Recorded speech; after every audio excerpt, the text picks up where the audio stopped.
Baddies, hot baddies. One cigarette. Baddies, hot baddies. Hey, this. Rear. Stall. Front, stop. Cinema hall. Cinema hall. Hey, Joker. Hey, villain. Cinema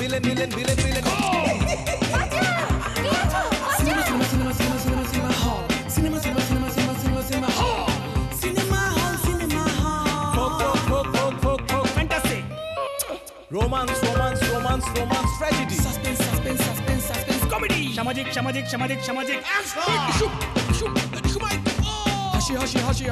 Hashi, kanna. Naach ga. Shuk, tukko. Prem, chalo. Cinema hall. Cinema hall. এই আপা আপনি আমারে বিয়ের প্রস্তাব দেননি? এই অসভ্য, তোর জিভ বাটাই আমি সিনে ফেলাই দেব। তুই কি করতেছিস এসব? এসব কথা কি এখানে শোনা যায় না বিচার করা যায়? আরে সবকিছু তো একটা সীমা আছে, তোমরা তো সীমা ছাড়িয়ে যাচ্ছ। ম্যাডাম একজন উন্মাদ টাইপের লোক আপনার রিসেপশনে এসে চিৎকার চেঁচামেচি করতেছে। সে আপনার সাথে জোর করে দেখা করতে চায়। এই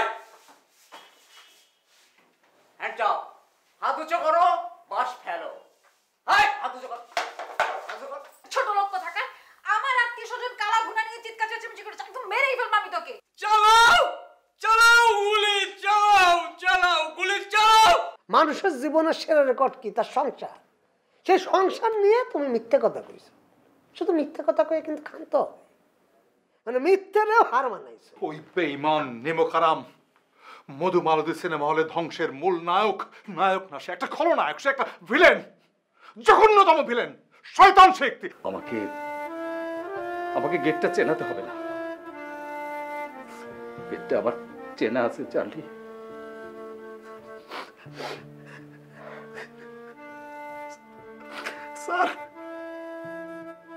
স্যার আপনি জানেন যে আমি আমার স্যারের কোনো অর্ডার ভায়োলেট করতে পারি না স্যার, কিন্তু স্যার আমি এই অর্ডারটা স্যার পালন করতে পারবো না স্যার, আপনি আমাকে মাফ করবেন স্যার। না চার্লি, না, তুমি আমাকে গেট দেখাবে। আমরা যে কর্মচারী, আমি হয়তো উপরের, তুমি না হয় নিচের, কিন্তু উপরের আদেশ আসলে, নির্দেশ আসলে তাতে আমাকে পারতেই হবে চার্লি। না স্যার, চার্লি আপনি আমাকে ক্ষমা করেন স্যার, আমি তুমি পারবো না স্যার। দরজাটা দেখিয়ে দাও।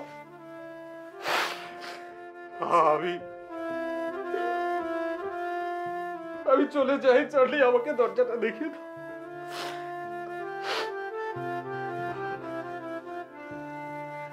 স্যার আমার চাকরি যাক স্যার, আমি এটা পারবো না স্যার। চার্লি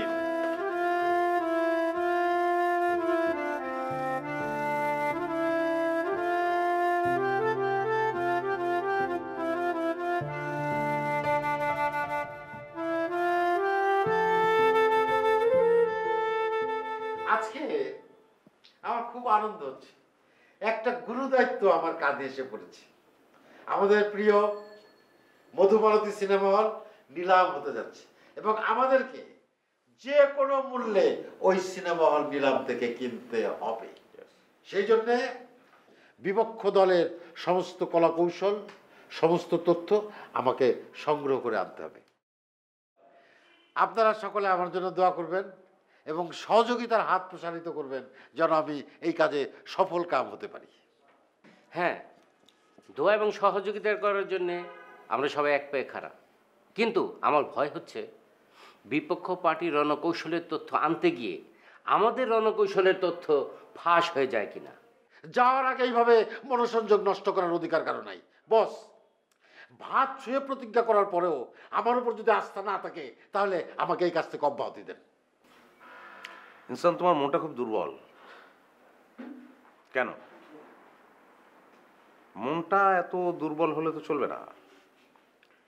এইরকম আরো নানান ধরনের কথাবার্তা হবে যাতে তুমি বিভ্রান্ত হতে পারো বা তোমাকে অবিশ্বাস করা যায়। সেই কল্পে নানান ধরনের ঘটনা ঘটানোও হতে পারে। কিন্তু তুমি কি করবে? তুমি তোমার দায়িত্ব অবিচল থাকবে। তুমি তোমার দায়িত্বটা ঠিকঠাক মতো পালন করবে। কারো প্রতি ক্ষোভ, দুঃখ, যন্ত্রণার বহিঃপ্রকাশ এগুলো করলে চলবে না তো। তোমাকে যে ডিউটিটা দেয়া হয়েছে তোমার দৃষ্টি শুধু ওই জায়গায় থাকতে হবে। আচ্ছা, আমি বিষয়টা একটু বিশদভাবে বুঝিয়ে বলছি। আমি সরফরাজ চৌধুরী, আমাকে আমার বস 100টি টাকা দিয়েছেন বাজারে গিয়ে বুধ দত্তের দোকান থেকে 1 কেজি রসগোল্লা কেনার জন্য। তো এই মহান দায়িত্বটি পালন করার জন্য আমি রওনা করলাম। এই যে আমি যাচ্ছি। আসসালামু আলাইকুম। পথিমধ্যে একজনের সঙ্গে আমার দেখা হলো। সরফরাজ, কই যাও তুমি? যে কাকা, আমি বুদ্ধ দত্তের দোকানে যাচ্ছি। আমার বস আমাকে 100 টাকা দিয়েছেন 1 কেজি রসগোল্লা কেনার জন্য। আমি রসগোল্লা কিনবো। সর্বনাশ! বুদ্ধ দত্তের দোকানের মিষ্টি তো বিষ, ভেজাল। আমার মাইয়া খেয়ে ডায়রিয়া হয়েছে, ওনে দেও না। কাকা, I am sorry. Thank you. আমি বুদ্ধ দত্তের দোকানে যাব। আমি আবার রওনা দিলাম। ওয়ালাইকুম আসসালাম। একজন বয়োকনিষ্ঠ আমাকে সালাম দিয়েছে। সরফরাজ ভাই, কই যান আপনি? মানে কি, আমি বুদ্ধ দত্তের দোকানে যাচ্ছি, সেখান থেকে আমি 1 কেজি রসগোল্লা কিনবো। আরে দূর, বুদ্ধ দত্ত পুরান মাল, কোনো দরকার আছে? নতুন দোকানে যান, জগদীশ ঘোষালের দোকানে যান। ওখানে মিষ্টি তো বিখ্যাত, সবাই তো থেকে কিনে। আপনি খাবার খা কিনলে বুদ্ধ দত্তের দোকানে দেবেন? কোনো দরকার নাই, বাদ দেন তো। মানিক, সরি, আমি বুদ্ধ দত্তের দোকানে যাব। Thank you. আমি এগিয়ে যাচ্ছি। আরেকজনের সঙ্গে দেখা। এই লোকটি গ্রামের একজন দুষ্ট প্রকৃতির লোক। কই যাও সর্বরাজ? আমি বুদ্ধ দত্তের দোকানে যাচ্ছি, 1 কেজি মিষ্টি কিনবো। 1 কেজি মিষ্টি কিনবা? কত টাকা দিছে তোমারে? যে আমার বস আমাকে 100 টাকা দিয়েছে। তোমার যে চরিত্র আমি তো জানি। 100 টাকা থেকে তুমি তো 50 টাকা মাইনে দিবা। I am sorry. আপনি সরে দাঁড়ান। Thank you. আমি এতগুলো বাধা বিপত্তি সত্ত্বেও বুদ্ধ দত্তের দোকানে চলে গেলাম। কেউ আমাকে এক চুল টলাতে পারলো না, কারণ আমি আমার বসের প্রতি বিশ্বস্ত ছিলাম। আমি বুদ্ধ দত্তের দোকানে গেলাম, 100 টাকা দিয়ে 1 কেজি রসগোল্লা কিনলাম এবং ফিরে আসলাম। আমাকে কিন্তু কেউ টলাতে পারলো না। সুতরাং ইনসান, তুমি তোমার কাজটি করবে। তোমাকে বিভ্রান্ত করার, তোমাকে টলানোর অনেকেই চেষ্টা করবে, কিন্তু সেই ফাঁদে পা দিলে তো তোমার চলবে না। তোমাকে স্থির থাকতে হবে, অবিচল থাকতে হবে। আমি কোথায় বোঝাতে পেরেছি? বুঝতে পেরেছো তুমি? পানির মতো পরিষ্কার, না বোঝার কিছু নাই। আর বিশ্ববিদ্যালয় না পড়েও যাতে সুন্দর করে বোঝানো যায় সেটা আপনাকে দিয়ে সম্ভব। যাও, আমার মনে কোনো ক্ষোভ নাই। আমি দৃঢ় প্রতিজ্ঞ আমার কাজের প্রতি। শুধু আপনারা দোয়া করবেন আমি যেন এই কাজে সফল কাম হয়ে ফিরে আসতে পারি। শুধু দোয়া করবেন বিপক্ষ দলের কৌশল এবং সমস্ত তথ্য নিয়ে এসে আপনার প্রিয় ওই মধুমালতী সিনেমা হল আমি যেন নিলামের মাধ্যমে ক্রয় করতে পারি, আমরা যেন সফল কাম হতে পারি। Thank you. Welcome. Thanks a লট।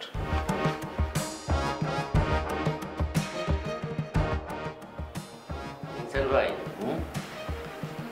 এই নির্ভুল তথ্য আনার জন্য আপনাকে যে বাজেট দেওয়া হয়েছে সেটা অনেক বেশি। এত টাকা তো আর খরচ হবে না। ওখান থেকে আমি কি 50% পেতে পারি? আমি কি কিছু পেতে পারি? একটু কম নিলে হয় না? মিষ্টি কেনার গল্পটা কিন্তু বেশিক্ষণ আগে শেষ হয় নাই। আমাকে বিভ্রান্ত করার চেষ্টা করো না, হ্যাঁ? 100 টাকার মিষ্টি কিনলে আমরা সবাই মিলেই খাবো।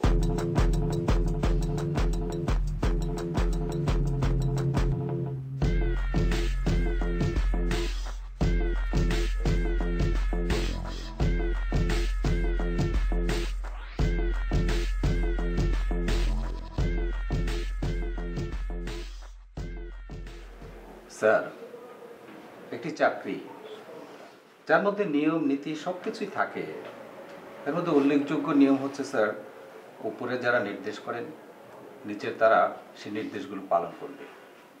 সব ক্ষেত্রে সেটা হয় না, কখনো কখনো আবার নিচের লোকেরা যেটা নির্দেশ করে উপরের লোক সেটা মানতে বাধ্য হয়। স্যার, এর মধ্যে শুধু সম্পর্কটা থাকে না, আদেশ দেয়া বা নির্দেশ পালন করা, এর বাইরেও স্যার অনেক কিছু থাকে। সেটা হচ্ছে স্যার সম্পর্ক, আর সম্পর্কটা হচ্ছে স্যার ভালো লাগা আর ভালোবাসা। কখনো যদি কেউ এরকম কথা বলে তাহলে সেক্ষেত্রে মনে হয় যে কোনো একটা পরিপ্রেক্ষিতে এই ধরনের কথা বলা হয়েছিল। ম্যানেজার। জি স্যার। তোমার সাথে কি কেউ কোনো খারাপ ব্যবহার করেছে? মানুষের জীবনে স্যার কখনো কখনো অনাকাঙ্ক্ষিত এমন ঘটনা ঘটে যা স্যার বিশ্লেষণ করা যায় না, শুধু অনুভব করা যায়। হ্যাঁ ম্যানেজার, আমি বুঝতে পারছি তুমি ইদানিং রাজনের কাছে বেশ যাচ্ছ আসছো। রাজন কি তোমার সাথে খারাপ ব্যবহার করেছে? না না, মানে স্যার দেখো ম্যানেজার, ওর কোনো ব্যাপার আমার কাছে গোপন করবে না। ওকে আমি খুব ভালো করে চিনি, আমারই তো ছেলে, সবার চেয়ে ভালো করেই আমি ওকে চিনি। ওর পাগলামোগুলো কি হয়েছে? ও এখন কি পাগলামো করছে? স্যার, আমি শুধু আপনাদের একজন ম্যানেজার না, আপনাদের একজন পারিবারিক মানুষ, আর সব মিলিয়ে স্যার আমার একটা অধিকার জন্মেছে, একটা অধিকার রয়েছে। আর স্যার সেই সূত্রে বলি, ছোট সাহেব উনি সবাইকে সহ্য করলেও সরফরাজ চৌধুরীকে সহ্য করতে পারবেন না। আমি স্যার অনেক চেষ্টা করেছি যাতে সরফরাজ চৌধুরীর সাথে স্যারের যাতে একটা আন্ডারস্ট্যান্ডিং হয়, তাহলে আপনি ম্যাডাম সবাই স্যার একটু শান্তিতে থাকবেন, স্বস্তিতে থাকবেন। কিন্তু কিন্তু কি? আমি সরফরাজ চৌধুরীর কথা বলতেই ছোট সাহেব খুব উত্তেজিত হয়ে পড়লেন। উনি স্যার একসময় হিতাহিত জ্ঞান হারিয়ে ফেললেন, আর শেষ পর্যন্ত চার্লিকে দিয়ে তোমাকে অপমান করেছে, এই তো? আমি জানি ও কি ধরনের অপমান করতে পারে। এই তোমাকে আমি ফাইনাল কথা বলি ম্যানেজার, ও তোমাকে অপমান করতে পারে না, ও তোমাকে অপমান করার কোনো অধিকার রাখে না। ও যে এখনো রাজার হালে আছে সেটা শুধুমাত্র মধুমালতী হলের টাকায় আছে। এই যে চার্লি নিয়োগ, রাজ্জাক সেজে বিদেশ বিভয়ে ভ্রমণ, এই সব কিছু কিন্তু মধুমালতীর টাকায়। আর তুমি হচ্ছ আমার এই মধুমালতী হলের সম্মানিত ম্যানেজার। হ্যাঁ স্যার, আমি সম্মানিত ম্যানেজার। কাল সারা রাত স্যার আমার একটু ঘুম হয়নি, তবু স্যার ভেবেছি একজন মধুমালতীর স্টাফ হিসেবে এসব মান অপমান কিছু না। আমাকে এই সংসারের সম্মান অক্ষুণ্ণ রাখতে আমাকে যা যা করতে হয় আমি তাই করে যাব স্যার। স্যার, আপনি এই যে আমাকে দায়িত্ব দিয়েছেন, আমি ছোট সাহেবের কাছে যাতায়াত করি, ওনার কাছ থেকে তথ্য নিয়ে আপনার কাছে আসি। সব মিলিয়ে এই পরিবারের ঐতিহ্য টিকিয়ে রাখতে আমাকে যা যা করতে হয় আমি স্যার করে যাব। স্যার আমার ভয় হয়, আমি স্যার করতে না পারি, আমি যদি স্যার ব্যর্থ হই, যদি কোনো অঘটন ঘটে, তাহলে স্যার আমাকে স্যার এই দায়ভার নিতে হবে। কারণ স্যার আপনি আমাকে দায়িত্ব দিয়েছেন স্যার, তাই বলছিলাম কি স্যার, মনে হচ্ছে আমার পক্ষে এই দায়িত্ব পালন করা খুব কঠিন হবে স্যার। আপনি যদি স্যার আমাকে বিদায় করে দিতেন। আমি বুঝতে পেরেছি ম্যানেজার, তোমার বুকের মধ্যে অভিমানের কষ্টটা একটা জমাট বেঁধে আছে। তুমি সেই কষ্টটা থেকে মুক্তি পেতে চাচ্ছ। তো শোনো ম্যানেজার, কোনো একটা দায়িত্ব নিলে তার প্রেক্ষিতে কিন্তু অনেক ঘটনা অপেক্ষা করে থাকে এবং সেগুলো ঘটতে পারে। সেই জন্যেই সাহসিকতার সাথে, বীরত্বের সাথে সেগুলো মোকাবেলা করতে হয়। তুমি হচ্ছে আমাদের সবচেয়ে বিশ্বস্ত একজন মানুষ, যেটা সংকট এখন সব জায়গাতে। আমি কোনো কারণেই তোমার মতো একজন বিশ্বস্ত মানুষকে হারাতে পারবো না। এবার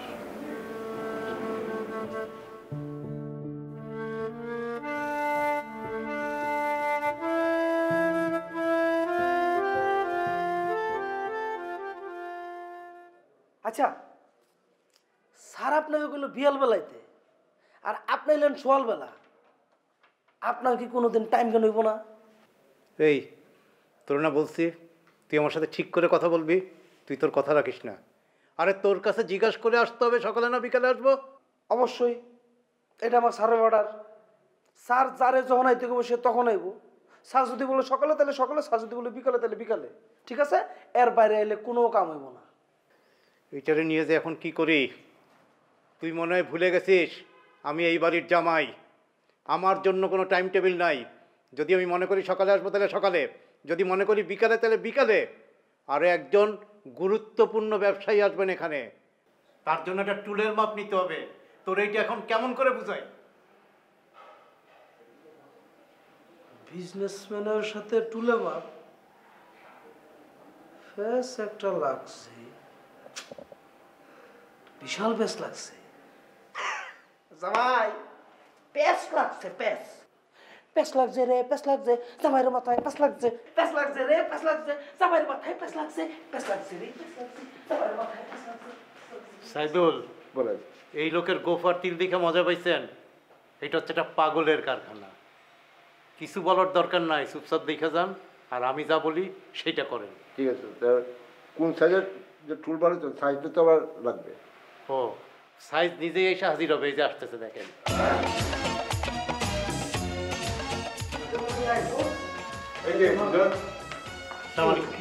চার্লি কি বললো? মানে বিজনেসম্যান, টুল, সাইজ, মাপ, ব্যাপারটা কি? আমি তো কিছু বুঝলাম না। বড় ভাই, মুখের উপর একটা কথা বলি, সব প্যাচ হচ্ছে আপনার এই চার্লির ভেতর। চার্লি যদি এমন থাকে আপনার কিছুই করার থাকবে না। অনেক কিছুই করার থাকবে। চার্লি আমার কথার বাইরে কোনোদিন যাবে না। এই পরিবারের ইতিহাস, ঐতিহ্য যদি কিছু নষ্ট হয়, সেটা নষ্ট হবে আমার পরমাত্মীয়ের কারণে। বড় ভাই, পরমাত্মীয়ের চেয়ে যদি একজন চার্লি বড় হয়ে যায়, তাহলে পরমাত্মীয় কি এখানে বসে থাকতে পারে?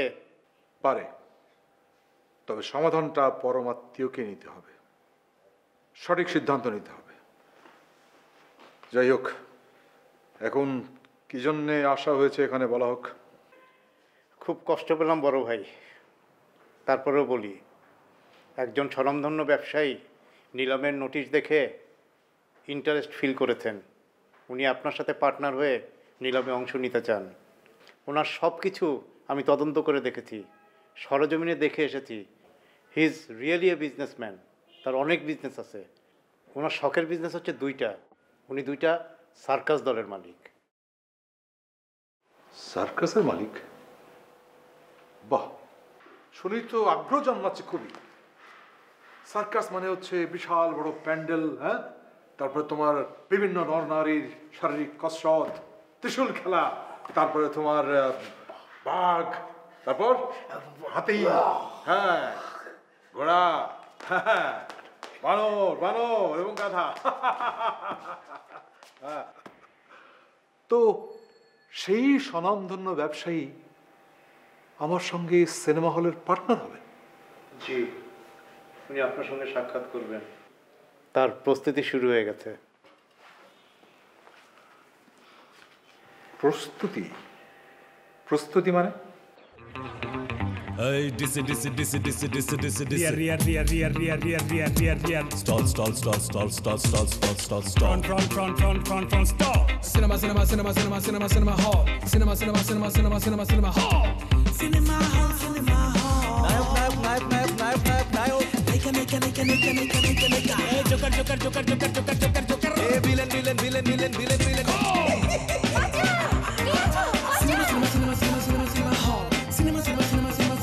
hall.